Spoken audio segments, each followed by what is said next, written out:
देखिए, पिछले क्लास में हमने पढ़ा था बॉडी की इक्विलिब्रियम के बारे में।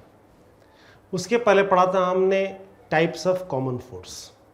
आज हम पढ़ेंगे न्यूटन्स लॉ एंड उसी कॉमन फोर्स का एक टाइप है कॉन्सेप्ट ऑफ कॉन्टैक्ट फोर्स।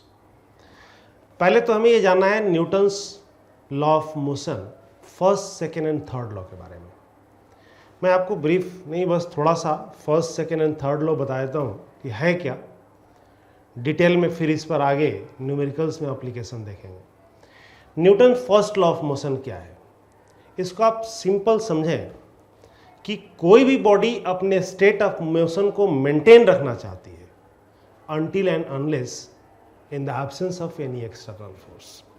यानी जब तक उस बॉडी पर कोई एक्सटर्नल फोर्स आप अप्लाई नहीं करेंगे तब तक वो बॉडी अपने state, that means state of rest और स्टेट ऑफ मोशन को मेंटेन रखना चाहेगी, वजह कि जब तक उसके ऊपर कोई एक्सटर्नल अनबैलेंस फोर्स नहीं लगे।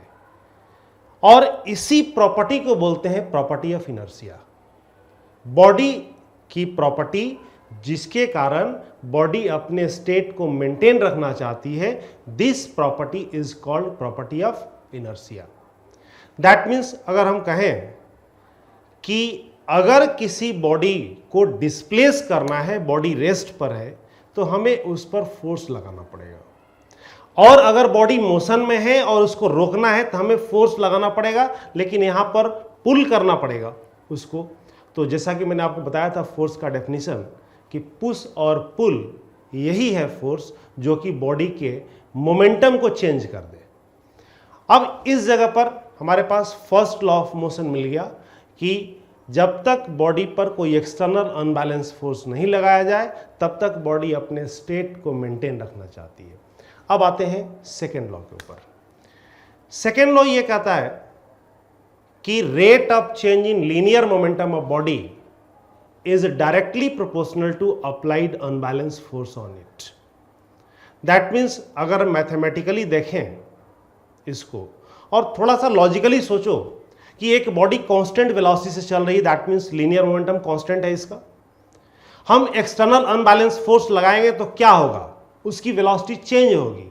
वेलोसिटी चेंज होने का मतलब क्या हो गया, लीनियर मोमेंटम चेंज हो गया। तो जितने ड्यूरेशन में लीनियर मोमेंटम चेंज हुआ है उसका अगर हम रेट ले ले delta P by delta T, that is equal to applied force.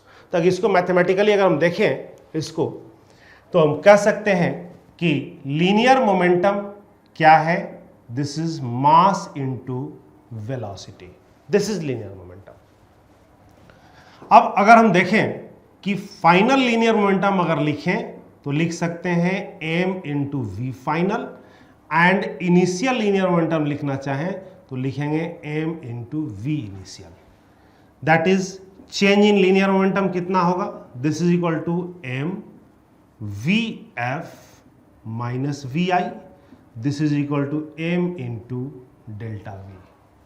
So rate of change in linear momentum delta P by delta T equal to m into delta v by delta t, taking limit delta t tend to 0, that means instantaneous change in rate of change in linear momentum क्या हो गया, तो ये हो गया dp by dt is equal to m into dv by dt, this is equal to m into a, and इसको आप क्या बोलते हैं, फोर्स।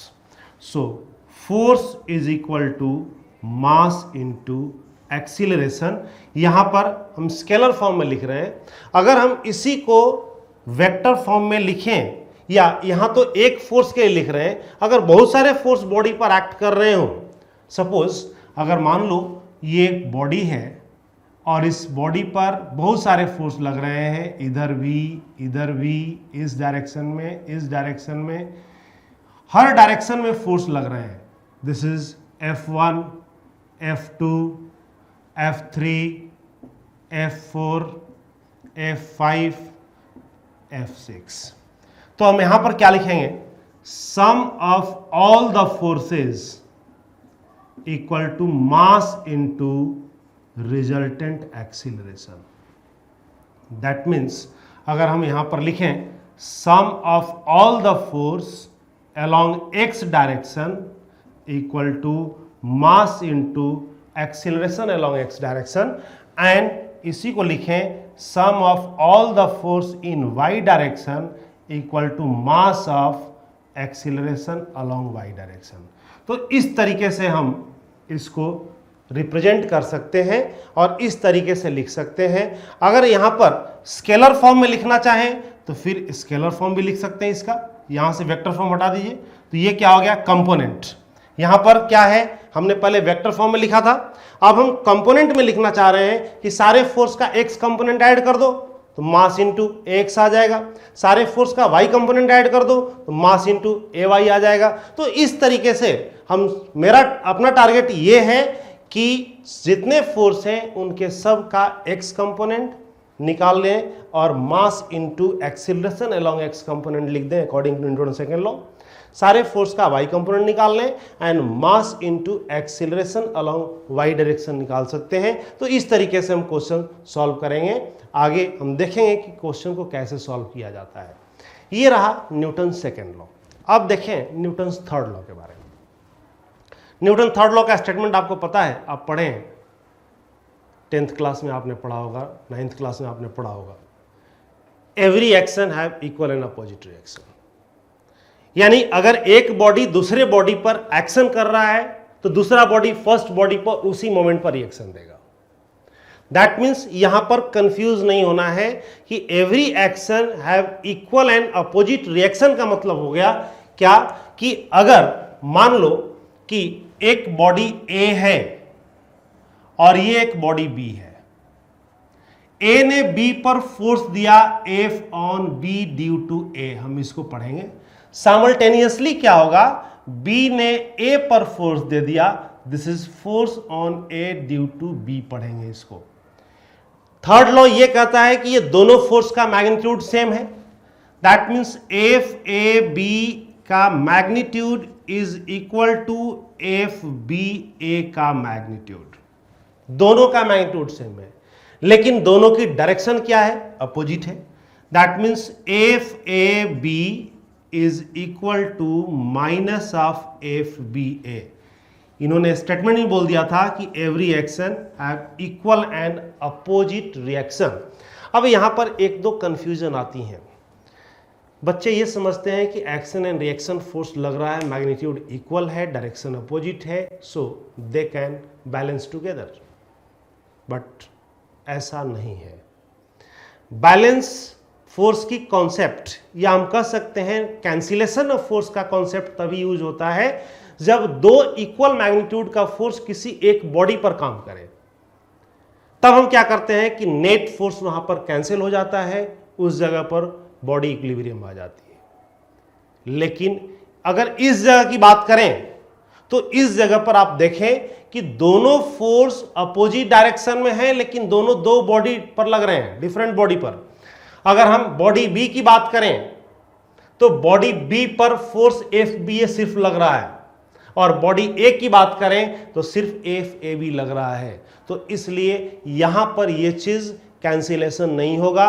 कभी भी इस क्वेश्चन को नहीं सोचना है कि यह दोनों force, that means action and reaction, दोनों फोर्स एक दूसरे को कैंसिल कर देंगे, because both the forces acting on two different bodies, इसलिए कैंसिलेशन की बात नहीं आएगी। Number one.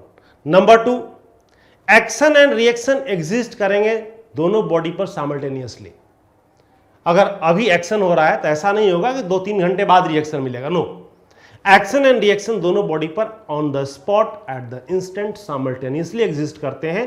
तो इस तरीके से हमने Newton first law, second law and third law के बारे में जानकारी ली, और हम आगे देखेंगे कि इसकी एप्लीकेशन हम कैसे करेंगे न्यूमेरिकल्स में।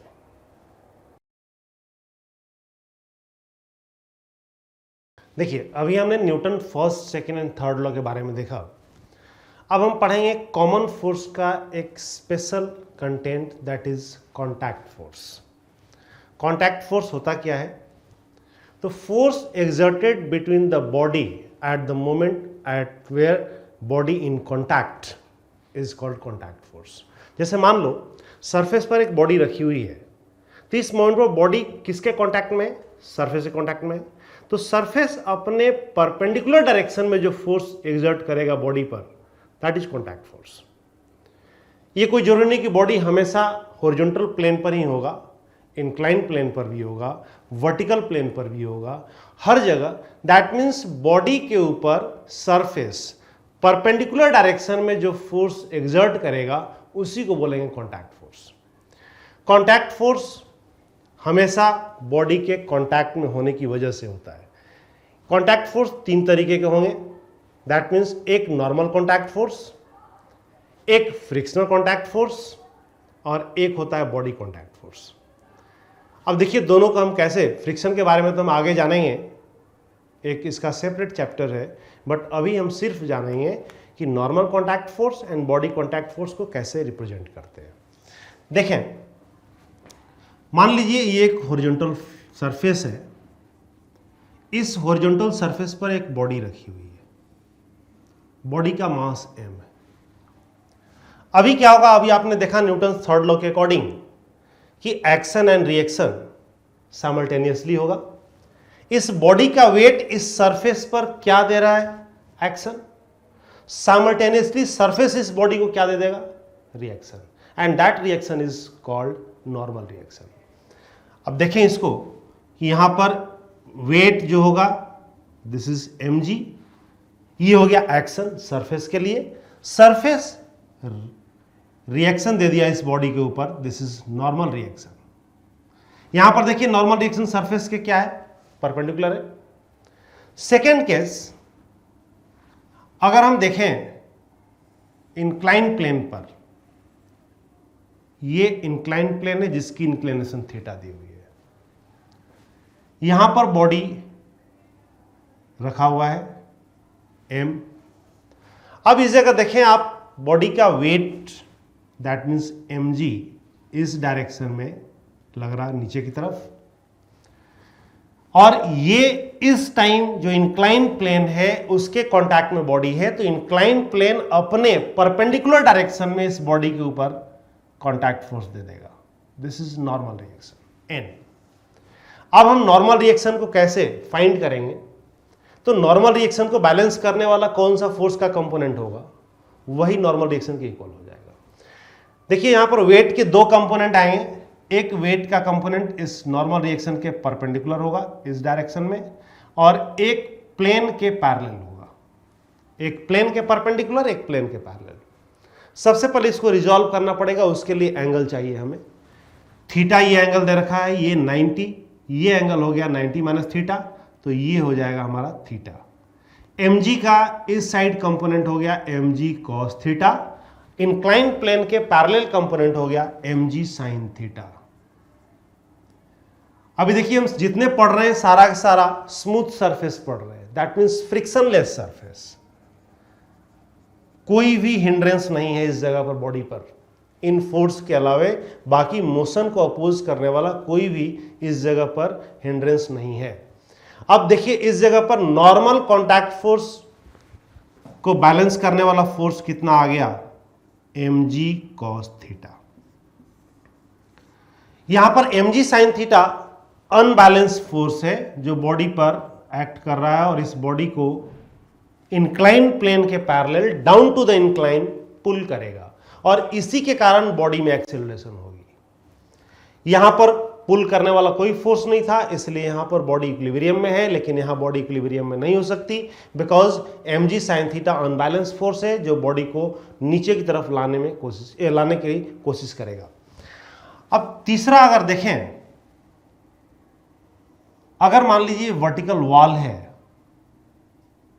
और इस वॉल पर किसी बॉडी को हमने फोर्स F लगा करके पुश किया, जब तक ये फोर्स नहीं लगाएंगे तब तक ये बॉडी वॉल के कांटेक्ट में नहीं रहेगी। आप एक्सपेरिमेंटली देख लेना, एक बॉडी को ऐसे वॉल के कांटेक्ट में लाना और इसको हटा देना फोर्स, आप देखना बॉडी हमेशा इस कांटेक्ट से थोड़ा गैप पर गिरेगी। यहां पर भी वही सिचुएशन है, हमने एक फोर्स लगा करके इसको बैलेंस किया है, नॉर्मल रिएक्शन इस वॉल के परपेंडिकुलर एक्ट कर गया, एंड इस जगह पर mg, दैट मीन्स वेट जो होगा डाउनवर्ड डायरेक्शन में एक्ट करेगा बॉडी के ऊपर। तो यहां पर जब तक आप ये फोर्स लगाए हैं तब तक बॉडी इक्विलिब्रियम होगी, बॉडी मूव नहीं करेगी। जैसे ही फोर्स रिलीज करेंगे mg अनबैलेंस फोर्स होगा, जिसके कारण बॉडी क्या होगी, नीचे आएगी। तो ये तीनों जगह पर देखें तो यहां पर F n के इक्वल हो गया, इस जगह पर n mg cos थीटा के इक्वल है, और इस जगह पर नॉर्मल रिएक्शन किसके इक्वल होगा, तो वेट के इक्वल होगा। ये तीनों हमने देखा अभी नॉर्मल कॉन्टैक्ट फोर्स के बारे में। देखिए बॉडी कॉन्टैक्ट फोर्स, दूसरा बॉडी कॉन्टैक्ट फोर्स।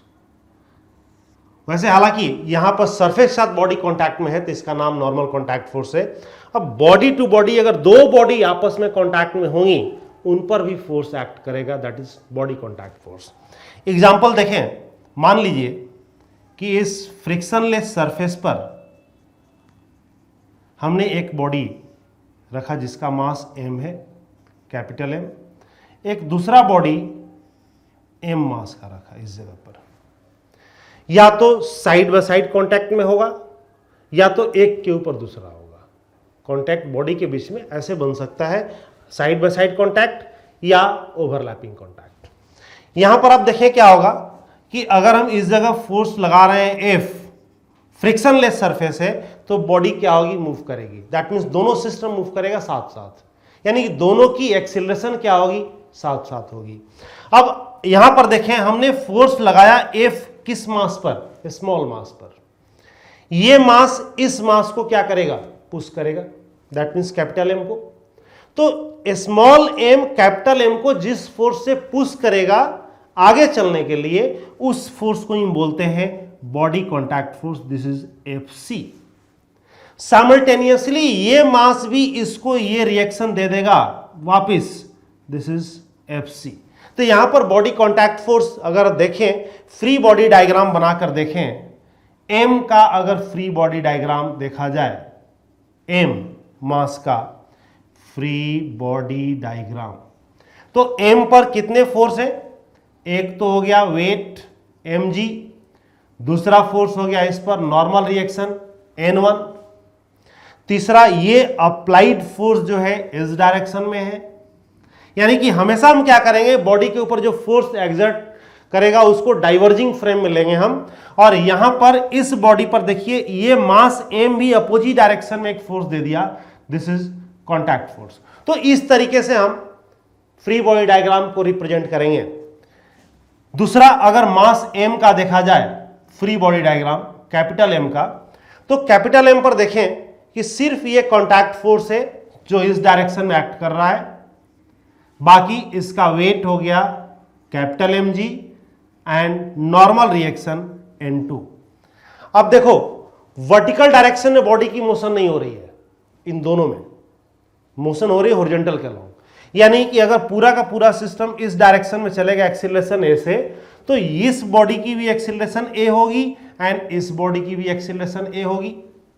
तो इस तरीके से हमने देखा, ये सारी इक्वेशन बनाना तो हम आगे सीखेंगे अभी न्यूमेरिकल्स के अंदर, लेकिन फ्री बॉडी डायग्राम बनाकर हमने इसलिए बता दिया आपको कि क्लियरली आपको दिखे कि action contact force, reaction contact force दोनों डिफरेंट पर अपोजिट डायरेक्शन में है, दोनों का मैग्नीट्यूड सेम होगा, दोनों कैंसिल कभी नहीं होंगे, because both the forces acting on two different bodies, चाहे उनका मैग्नीट्यूड सेम ही क्यों ना हो। तो इस तरीके से हम कॉन्टैक्ट फोर्स को एक्सप्लेन करते हैं। अब इस पर हम न्यूमेरिकल देखेंगे कि किस तरीके से न्यूमेरिकल सॉल्व किया जाता है। अभी हमने देखा नॉर्मल कॉन्टैक्ट फोर्स के बारे में, सारे कॉन्सेप्ट्स हमने देखे with the help of free body diagram. एक न्यूमेरिकल है, न्यूमेरिकल ये है कि एक फ्रिक्शनलेस सरफेस पर दो मास है, एक मास 4 kg का है, दूसरा मास 2 kg का है। ये दोनों मास कांटेक्ट में रखे हुए हैं इस फ्रिक्शनलेस सरफेस पर, एंड एक फोर्स लगाया गया 12 न्यूटन का, कहां पर, 2 kg ब्लॉक पर। अभी मैंने बताया आपको कि कोई भी हिंड्रेंस नहीं है यहां पर, तो दोनों के दोनों ब्लॉक फॉरवर्ड डायरेक्शन में मूव करेंगे विद द सेम एक्सेलरेशन। हमें बताना है इस क्वेश्चन के अंदर what is the acceleration of the system. System उसको कहते हैं जिसका मास है, और दूसरा चीज बताना है कि इन 2 kg एंड 4 kg के बीच कॉन्टैक्ट फोर्स कितना होगा। अब देखिए, अगर दोनों के दोनों बॉडी एक्सेलरेट कर रहे हैं फॉरवर्ड डायरेक्शन में, तो जितनी एक्सेलरेशन 2 kg की होगी उतनी ही एक्सेलरेशन 4 kg की होगी, क्योंकि दोनों कॉन्टैक्ट में है। अगर इसको हम सॉल्व करें और इंडिविजुअल फ्री बॉडी डायग्राम हम बनाकर देखें 2 kg एंड 4 kg के ब्लॉक का, और उसके बाद इक्वेशन लिखें, तो हम अपने डिजायर रिजल्ट तक पहुंच सकते हैं। अब आप देखें, हमें फाइंड क्या करना है, तो फाइंड करना है सिस्टम की एक्सीलरेशन, ये फाइंड करनी है, और क्या करना है, contact force between the bodies, ये दो चीज हमें फाइंड करना है। देखिए, free body diagram of 2 kg मास की फ्री बॉडी डायग्राम अगर देखें, तो ये 2 kg मास है, और इस 2 kg मास पर डाउनवर्ड डायरेक्शन में 20 न्यूटन फोर्स लगेगा, दैट इज वेट। इस सरफेस का नॉर्मल रिएक्शन अपवर्ड डायरेक्शन में N1 मान लेते हैं, इस डायरेक्शन में 12 न्यूटन फोर्स है, और जैसे ही ये फोर्स लगाएंगे इस 2 kg के ब्लॉक पर, वैसे ही 4 kg का ब्लॉक इस पर रिएक्शन दे देगा, and that reaction is contact force. तो यहां पर इस डायरेक्शन में कॉन्टैक्ट फोर्स है, यहां पर 2 kg 4 kg को कॉन्टैक्ट फोर्स दिया, 4 kg 2 kg को वापस कॉन्टैक्ट फोर्स दे देगा। अब देखिए, अभी मैंने बताया आपको कि नेट फोर्स का x component, that means Fx equal to mass into acceleration along x direction, ये हमारा फॉर्मूला है, स्टैंडर्ड फॉर्मूला। हमें x डायरेक्शन के सारे कंपोनेंट ऐड करने हैं। ये देखिए 12 न्यूटन x एक्सिस के अलोंग है, जबकि कॉन्टैक्ट फोर्स नेगेटिव एक्सिस के अलोंग है। अगर हम ऐड करते हैं तो यहां से इक्वेशन हमारा क्या बन जाएगा, 12 minus contact force equal to mass into acceleration, यही होगा। मास कितना है 2 kg, तो यहां से लिखेंगे 12 minus contact force equal to 2a। This is the first equation, ये हमारी पहली इक्वेशन मिल गई 2 kg ब्लॉक के लिए। Similarly FBD for second block, that is 4 kg block. 4 kg block के लिए फ्री बॉडी डायग्राम अगर आप देखें तो ये है 4 kg, एक वेट एक्ट करेगा इस पर 40 न्यूटन का, mg हो गया, मास इंटू जी, 4 kg इंटू 10, क्योंकि जी हमेशा हम काउंट करते हैं 10 metre per second square. Normal reaction इस पर लग जाएगा N2 मान लो, क्योंकि हमने N1 यहां माना है, और इस जगह कॉन्टैक्ट फोर्स लग रहा है इस बॉडी के ऊपर, उस डायरेक्शन में। हमेशा फोर्स डाइवर्जिंग फ्रेम में दिखाना, कन्वर्जिंग फ्रेम में भी दिखा सकते हो, लेकिन हमने डाइवर्जिंग फ्रेम में ही दिखाया हर जगह। अब इस जगह पर देखिए, इस फोर्स के प्रेजेंस में बॉडी इधर एक्सेलरेट कर रही है, यहां भी बॉडी इधर एक्सेलरेट कर रही है, तो हमारे पास एक ही फॉर्मूला है, sum of the all the forces along x direction equal to mass into acceleration along x direction. यहां पर x डायरेक्शन में कॉन्टैक्ट फोर्स के अलावा कोई फोर्स नहीं है, दैट मींस कॉन्टैक्ट फोर्स ही इस बॉडी को हेल्प करेगा एक्सीलरेट करने के लिए। तो इस जगह जो इक्वेशन बन जाएगा हमारा हो जाएगा कितना, कि Fc is equal to 4 into a, this is second equation. अब हमारे पास क्या है, दो इक्वेशन है और दो वेरिएबल है, एक वेरिएबल Fc है, एक वेरिएबल एक्सीलरेशन है, वही हमें फाइंड करना है। इन दोनों को सॉल्व करें। सॉल्व करने का तरीका क्या होगा कि Fc की वैल्यू इक्वेशन 1 में डाल दीजिए, तो 12 minus 4a equal to 2a, तो 12 इक्वल टू कितना हो जाएगा 6a, that means from 1 and 2 क्या लिखेंगे, 12 इक्वल टू 6a, a हो जाएगा 2 मीटर पर सेकेंड स्क्वायर, यानी बॉडी की एक्सेलरेशन मिल गई। सिस्टम का एक्सेलरेशन कितना होगा, 2 मीटर पर सेकेंड स्क्वायर होगा। अब इस एक्सिलरेशन की वैल्यू अगर हम इक्वेशन 2 में डाल दें तो कॉन्टैक्ट फोर्स मिल जाएगा। तो लिखेंगे from equation second contact force कितना होगा, तो 4 × 2 दिस इज 8 न्यूटन। तो इस तरीके से जो हमें कैलकुलेट करना था उस रिजल्ट तक हम पहुंच गए। पहला काम क्या होगा, सारे फोर्स को आप दिखाएं। सेकेंड काम फ्री बॉडी डायग्राम। तीसरा काम इस इंपॉर्टेंट इक्वेशन की एप्लीकेशन। यानी कोई भी न्यूमेरिकल सॉल्व करना हो on the basis of Newton's law of motion, 3-4 काम आपको करने पड़ेंगे। पहला, डिसाइड द सिस्टम, सिस्टम को डिसाइड करना पड़ेगा। उसके बाद identify all the forces acting on the system, सारे फोर्स को दिखाइए। फिर draw free body diagram, free body diagram दिखा दीजिए।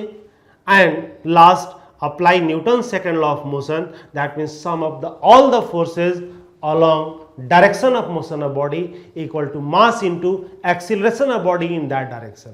इस तरीके से आप सॉल्व करेंगे तो कोई भी क्वेश्चन सॉल्व हो जाएगा। इस तरीके से आगे एक क्वेश्चन और देख रहे हैं। अभी हमने देखा था क्वेश्चन जिसके अंदर 2 बॉडी कांटेक्ट में थी। अब हम एक क्वेश्चन और देखेंगे न्यूमेरिकल जिसमें 3 बॉडी आपस में कांटेक्ट में है और उनके मासेस भी, एक का 1 kg मान लेते हैं, एक 2 kg, एक 3 kg। 1 kg का मास, 2 kg का मास, 3 kg का मास आपस में कांटेक्ट में है और फ्रिक्शनलेस सरफेस पर रखा गया है। और हमने जो अप्लाई किया फोर्स 1 kg पर अप्लाई किया, that is 12 newton force.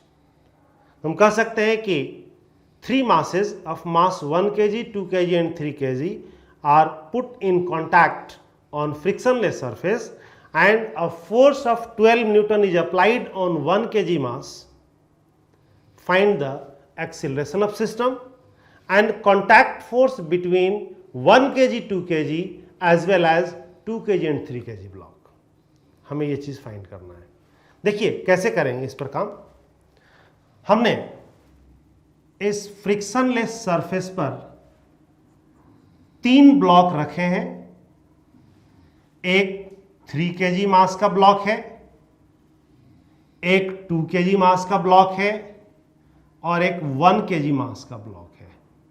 This is 1 kg, this is 2 kg, this is 3 kg।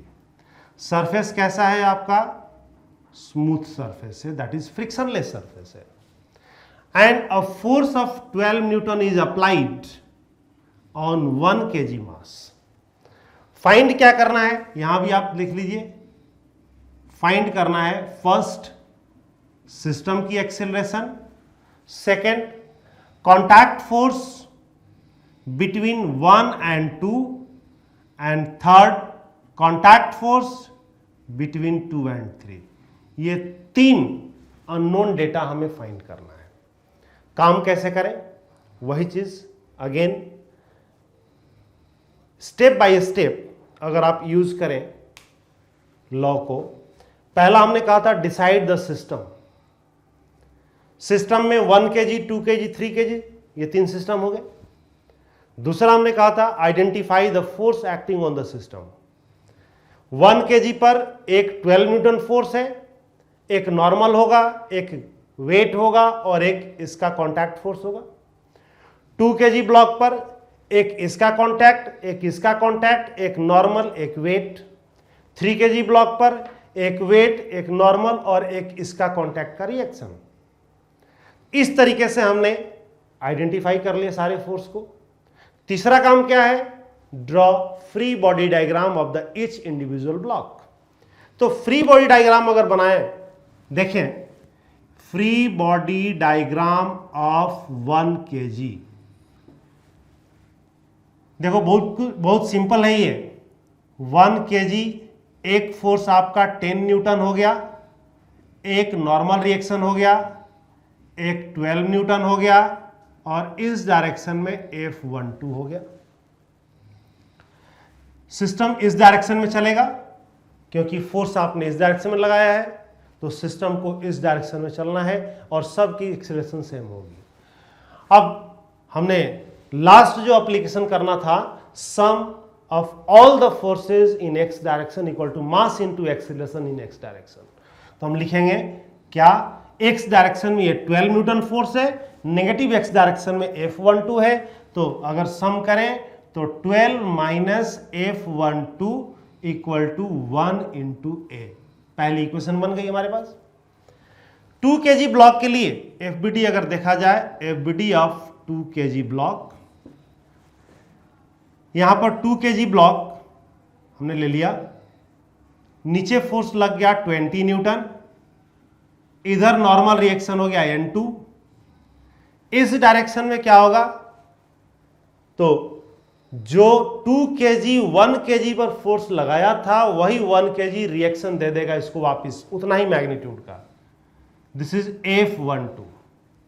लेकिन जैसे ही ये 2 kg 3 kg को एक्शन देगा वैसे ही 3 kg वापस रिएक्शन दे देगा इसको, दैट मीन्स F23।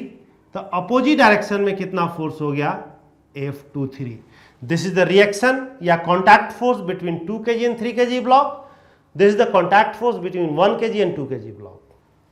इसके बावजूद सिस्टम इस साइड मूव कर रहा है एक्सीलरेशन ए से, तो अगेन अगर यहां पर सेम वही प्रिंसिपल यूज करें, sum of all the forces in x direction equal to mass into acceleration on x direction, तो कितना हो जाएगा, F12 minus F23 equal to 2 into a. This is second equation.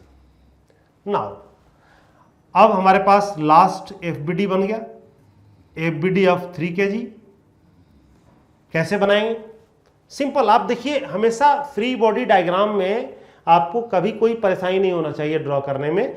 जितने फोर्स लग रहे हैं, जिस डायरेक्शन में लग रहे हैं, उस डायरेक्शन में आपने फोर्स लगाना है। कंपोनेंट बाद में रिजॉल्व कर लेना, लेकिन पहले हमने फोर्स उसी डायरेक्शन में लगाना है जिस डायरेक्शन में फोर्स लग रहे हैं फ्री बॉडी में। उसके बाद हमें तय करना है कि बॉडी किस डायरेक्शन में चल रही है, उस डायरेक्शन में कंपोनेंट ले लेंगे। बाकी ज़्यादा इसके अंदर परेशानी नहीं होता है। फ्री बॉडी डायग्राम और न्यूटन्स लॉ के न्यूमेरिकल सॉल्व करना सबसे आसान काम। कैसे करेंगे, अब देखिए यहाँ पर 3 kg ब्लॉक का मास, 3 kg का फ्री बॉडी डायग्राम कितना होगा, तो 3 kg मास हो गया, यहाँ पर 30 न्यूटन फोर्स लग गया, नॉर्मल रिएक्शन कितना हो जाएगा, N3। इस डायरेक्शन में जो 3 kg 2 kg पर फोर्स दिया था, 2 kg वापस 3 kg को दे देगा उतना ही force. This is F23 and acceleration इस डायरेक्शन में हो रहा है सिस्टम का, तो इस जगह पर सिर्फ F23 फोर्स है जो इसको खींच रहा है और कोई फोर्स नहीं है। तो यहां पर लिखेंगे F23 is equal to 3 into a. अब देखिए अपने पास ये 3 इक्वेशन है, इन्हीं 3 इक्वेशन को यूज करके हमें एक्सेलरेशन भी फाइंड करना है और इन्हीं 3 इक्वेशन को यूज करके हमें कॉन्टैक्ट फोर्स भी फाइंड करनी है।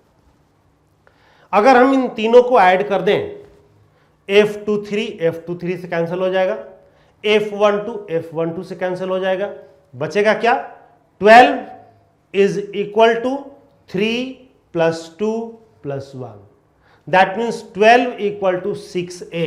अगर यहां से आप देखें, ये इससे कैंसिल, ये इससे कैंसिल, तो क्या बच जाएगा हमारे पास, 12 is equal to 6a। That means acceleration कितना हो गया, तो 2 metre per second square. System की एक्सीलरेशन तो मिल गई, पहली चीज जो निकालनी थी। अब इस एक्सीलरेशन की वैल्यू अगर आप यहां पुट कर दें इक्वेशन नंबर 1 में, तो F12 हो जाएगा 12 माइनस 2, क्योंकि 1 इंटू 2 हो जाएगा 2, दैट इज कितना, 10 न्यूटन। तो यहीं पर हम लिखेंगे फ्रॉम इक्वेशन 1 क्या हो गया, F12 is equal to 12 minus 2, this is 10 newton. एक आंसर हमारा ये मिल गया। नाउ अब इसी एक्सीलरेशन की वैल्यू ये अगर हम इक्वेशन 3 में डाल दें तो F23 आ जाएगा। तो अगेन लिखेंगे फ्रॉम इक्वेशन 3 क्या हो गया, F23 इज इक्वल टू 3 × 2 कितना हो जाएगा 6 न्यूटन। तो आपको जो भी अननोन डाटा था वो हमने कैलकुलेट कर लिया using the concept of Newton's law of motion. हमने क्या किया, पहले एबीडी ड्रॉ किया, करस्पॉन्डिंग इक्वेशन बनाए, इक्वेशन को हमने सॉल्व किया, सॉल्व करने के बाद पहले एक्सीलरेशन आ गया सिस्टम का, एक्सीलरेशन को हमने पहली इक्वेशन में यूज कर लिया, F12 आ गया, एक्सीलरेशन को थर्ड इक्वेशन में यूज कर लिया, F23 आ गया। अब देखिए इसका एक सॉल्व करने का शॉर्ट मेथड है, ये तो हमने सॉल्व किया बाकायदे इक्वेशन बना करके। अगर इसको आपको शॉर्ट में सॉल्व करना है तो कैसे करेंगे, इन सब को जरूरत नहीं है उस जगह पर। क्या करेंगे हम, क्योंकि इस 12 न्यूटन फोर्स के कारण ये तीनों ब्लॉक मूव कर रहे हैं और तीनों ब्लॉक फॉरवर्ड डायरेक्शन में एक ही एक्सेलेरेशन से मूव कर रहे हैं, यानी कि ये तीनों ब्लॉक मिलाकर के एक सिस्टम बना दिए, एक ब्लॉक बना दिया। अगर हम तीनों को मिला के एक ब्लॉक बना दे, इक्विवेलेंट ब्लॉक, तो कितने मास का हो जाएगा 3 2 5 1 6 kg का इंडिविजुअल ब्लॉक मिल गया हमें। फोर्स लग रहा 12 न्यूटन, तो उस डायरेक्शन में एक्सीलरेशन कितनी हो जाएगी इसकी, again F = m × a, that is 2 मीटर/सेकंड²। एक्सीलरेशन मिल गया हमें। अब देखिए अगर 2 और 3 kg का आपको कॉन्टैक्ट फोर्स निकालना है तो कुछ नहीं करना है, इसमें एक्सीलरेशन पता है आपको 2 multiply by the last block का मास, दैट मीन्स 2 आपको पता है और 3 से मल्टीप्लाई कर देंगे तो इनके बीच का कॉन्टैक्ट फोर्स आ जाएगा, वो आपने देखा 6 न्यूटन 3 × 2। अगर 1 और 2 के बीच निकालना है तो 1 के बाद कितने मास हैं, तो 3 kg और 2 kg, कितना हो गया 5 kg। 5 kg का मास इनटू सिस्टम की एक्सीलरेशन, क्योंकि फोर्स होता है मास इनटू एक्सीलरेशन। तो कॉन्टैक्ट फोर्स अगर 1 2 kg के बीच निकालना है तो 5 × a 2 हो गया 10 न्यूटन, और अगर कॉन्टैक्ट फोर्स इन दोनों के बीच निकालना है तो लास्ट बॉडी का मास इनटू एक्सीलरेशन। इस तरीके से कॉन्टैक्ट जिस बॉडी के बीच निकालना हो, यहां 3 बॉडी हो सकता है, 4 बॉडी, 5 बॉडी, 6 बॉडी दिए हुए हैं आपको, तो जहां पर कॉन्टैक्ट फोर्स निकालना होगा उसके आगे कितनी बॉडी हैं उनका मास आप ऐड कर लो इनटू सिस्टम का एक्सीलरेशन, वो आ जाएगा उनके बीच का कॉन्टैक्ट फोर्स। जहां पर कॉन्टैक्ट फोर्स फाइंड करना है वहां पर उसके बाद के मास का सम इनटू सिस्टम की एक्सीलरेशन से हम फाइंड कर सकते हैं उनके बीच का contact force. This is the procedure of solving the problem on the basis of the concept of contact force. ये न हमने स्टार्ट में देखा किस तरीके से कॉन्टैक्ट फोर्स काम करता है, किस तरीके से हम इसको प्रॉब्लम में अप्लाई करते हैं एंड कैसे सॉल्व करते हैं।